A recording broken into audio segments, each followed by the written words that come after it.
Greetings, salutations, YouTubers and malefactors. We're back at Stoplogic Motorsports, and I'm trying to suss out a way to do the minimal amount of disassembly to replace my front Boingers, my front springs on the bike.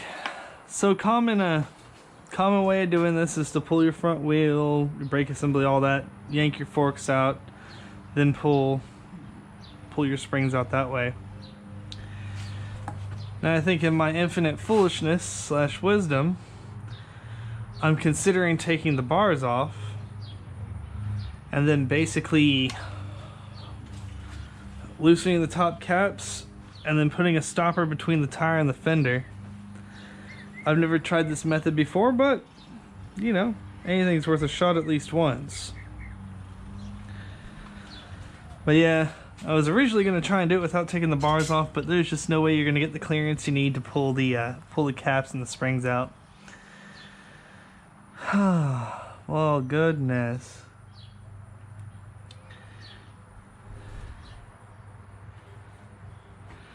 At any rate, I'm not going to show the whole process of me doing this because you guys have had enough how-to videos on how to rebuild forks and all that. Basically what we're going to focus on in this build is any interesting ways that I found that isn't normally done on video. Most likely trying to keep this all intact here minus the handlebar. And then the changing of the springs themselves and any difficulties you run into with that. So we're going to give that a shot though. I think I'm going to try and fight conventional wisdom and be foolish. So I'll see you guys here in a bit. After I get done doing the front springs with my Racetech replacements, then we're going to be pulling the seat, the side panel, and pulling the two bolts I had from the suspension lowering and the top bolt on our shock, and we're going to pull the shock and replace the spring on that. So there's no getting around taking the rear shock out. That is a disassembly. At any rate, I'm gonna go ahead and get cracking and see you guys here in a few. Alright, so this is what we've done so far is we've taken off the bar mounts. So I'm gonna take the bars and just flop them. Just flop them forward. And it's not gonna put too much stress on everything. Most of your cables and connectors are already pretty much protected. And then what we're going to do with the Boingers, and sorry I keep on using that term, I watched a guy from Aussie do it recently. It just tickled me pink.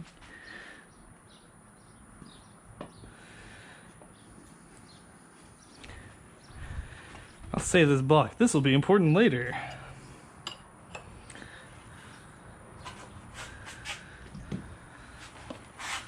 And crack these forks open. Maybe we're gonna crack these forks open. Holy crap.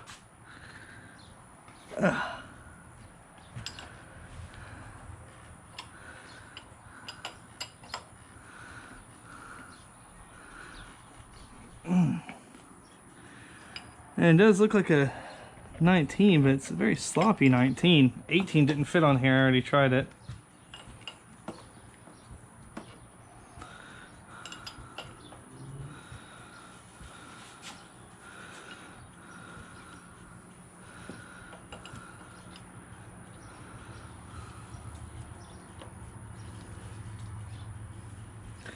Dang, whatever they put these on with at the factory is like a hydraulic press.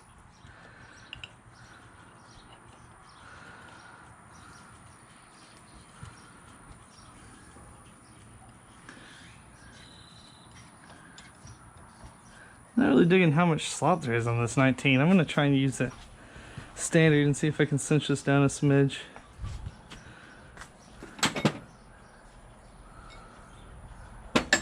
That's going the wrong way.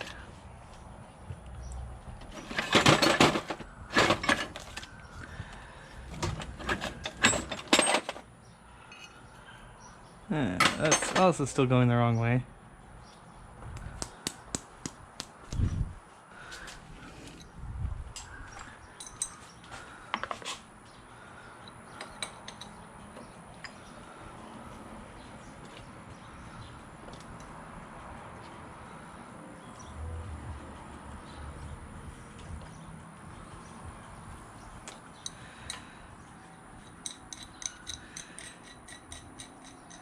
Yeah, I'm not feeling very secure in my life choices right now with getting these bolts out.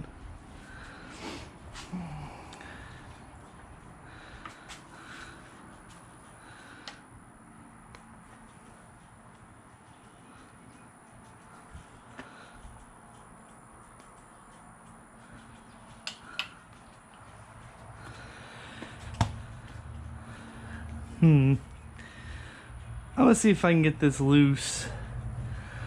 I always do have the option of taking my bleeders off, which I might actually have to do if I want to torque these down appropriately. I'm gonna pause the video here and I'm gonna work on these fork clamps a bit more. Be right back. Oh, so anywho, doing it this way actually turned out to be a little harder. I had nothing to hold the rod up with, so we lost probably about a teaspoon of oil. It's not the biggest thing in the world. Definitely gonna want to clean my handlebar connectors before I put the thing back on. But yeah, basically this is what we got.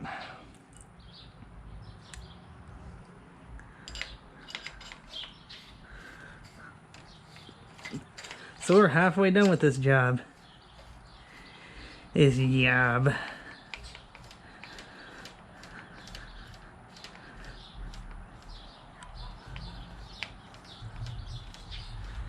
am still shocked at how much shorter these Racetech springs are than the Yamaha ones. Alright, so you just got that cinched down. Tighten it until it's not hand tight. And then you would just pull the legs back up and pop it back in just so. But we still got the other side to do. Hopefully it goes a bit smoother this time. Yeah. Anywho, yeah, it's on there nice and tight. We'll give it one more cinch.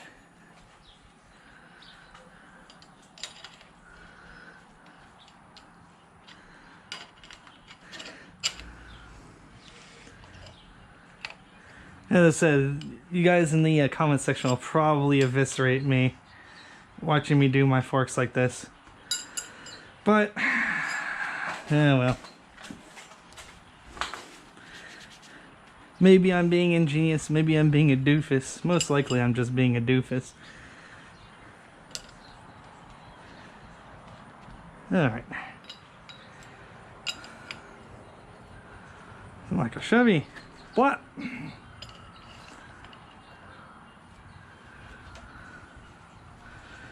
And we just roll the cup off. And then this is going to drop down in there precipitously here in just a second.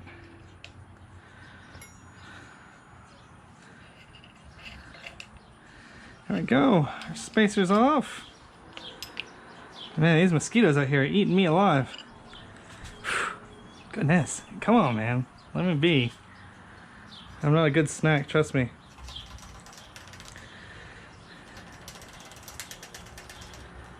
Alright. As this thing finished draining its fluid back into there, you don't want to lose too much of your fluid while you're doing this whole exercise.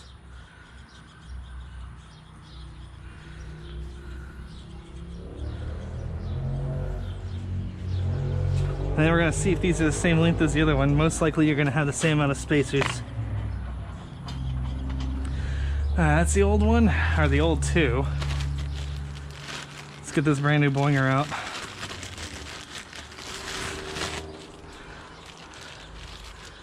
Get a bunch of bees. Yeah.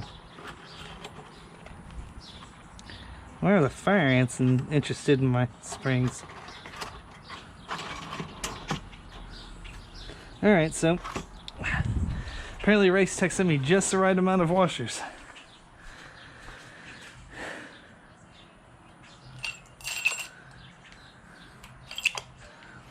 Drop that around your doohickey there. Pull your doohickey up.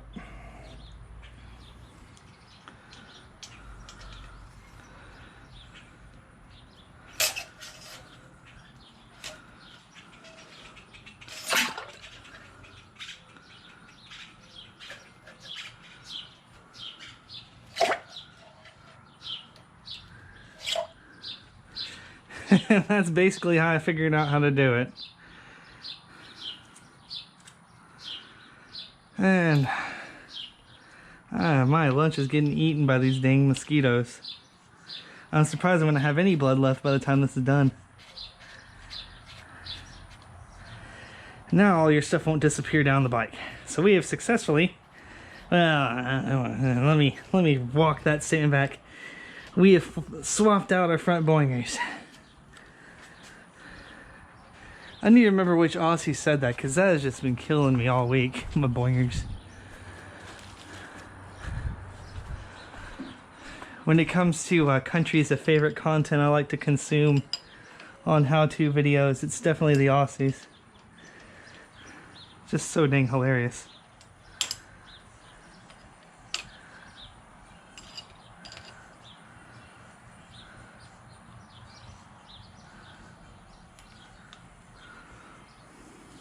Alright.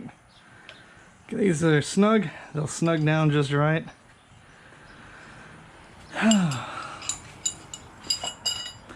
And now we're going to see if my idea was genius or idiocy. Oh, look at that, I've bottomed out my suspension. Probably this is idiocy. Come on, Mike.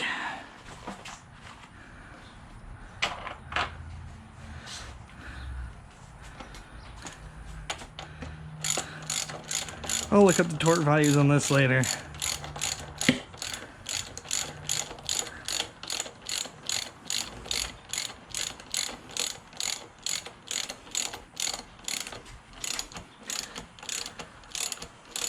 Right now, I just wanted to get it back together so I didn't have any sort of goop getting into here.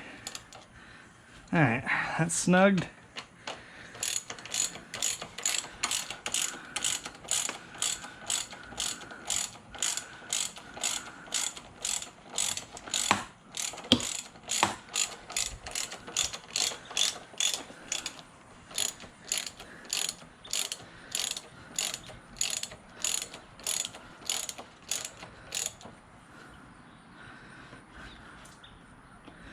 And voila, we've changed our front fork springs.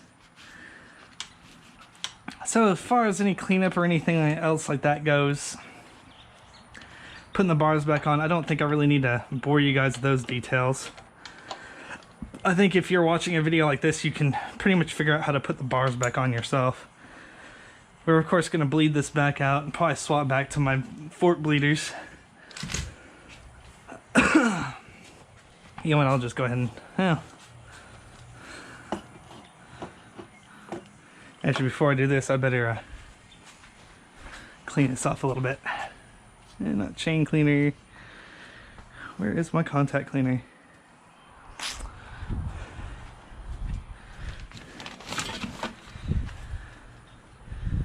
Brake cleaner is probably a little harsh for this.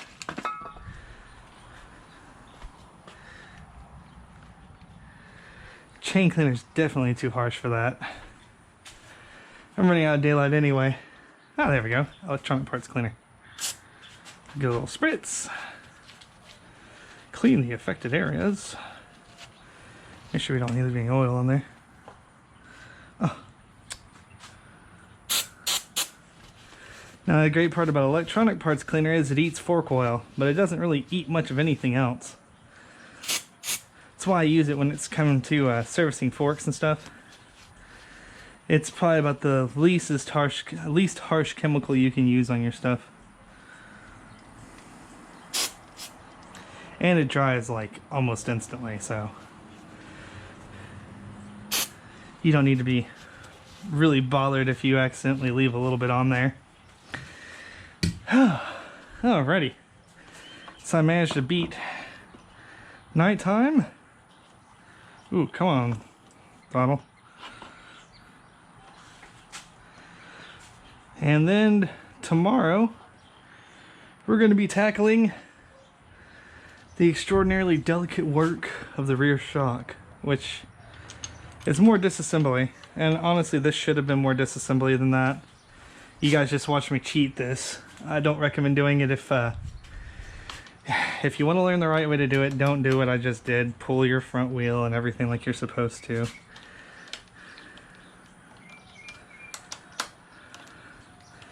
But if you think my way is ingenious, then, you know, go for it. If you're pulling cartridges or anything else like that, you are definitely going to have to pull the whole shebangity bang bang.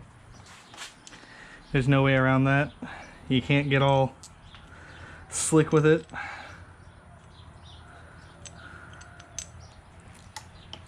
And I'm just cinching these down enough to walk away from this tonight and then do all my fine adjustments tomorrow. My fine young adjustments. I'm gonna drive myself crazy. Woo-hoo. Any kids the 80s will recognize that terrible excuse of a joke. It drives me crazy. Anywho.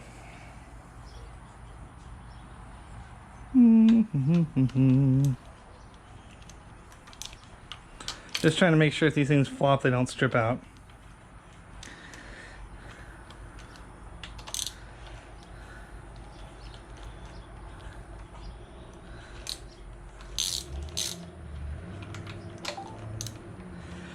Well, yeah, there we go. A front spring swap out. You're going to want to reset all of your settings. I still have most of my fork stuff set to factory.